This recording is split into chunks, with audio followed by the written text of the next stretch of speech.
fast is good. In 50 years' time, people are going to look back on us now in this time and laugh at us for applying that mantra to absolutely everything. We don't apply it selectively. We apply it to every part of our work, and that's not always good. Now, there are times, of course, when it is good to be fast. You know, if you've got deadlines coming up, then you have to work fast. If you work in an environment which moves fast, then you have to work fast. But that's not true all the time. It's not always the case. So, think about an example where perhaps you have to give people a report, or you have to give information to them.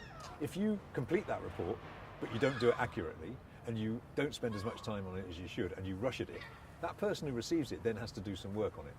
Right? They have to correct it, they have to add to it, whatever they have to do. Well, that's extra time that's being spent on that report. If you had just spent more time on it being accurate, then actually they wouldn't have to do that. And of course the consequence is that from now on, anything that they get from you, they're going to check because they think that you won't do it as accurately as you should.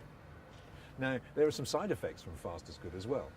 We started to define ourselves in terms of how well we think we're doing at work by how busy we are, how much we're rushing about. We kind of understand the world of work now in terms of fast is good. So, for example, people who rush around and work faster than anybody else believe that if they do that, they'll get promoted. And this just isn't true, because actually often a manager will say, well, she rushes around well, but she's not very accurate. Other people think that if they take more on and they work faster in order to take more on, then they'll become indispensable and the business will want them. The trouble is that they will start making mistakes, things will fall over.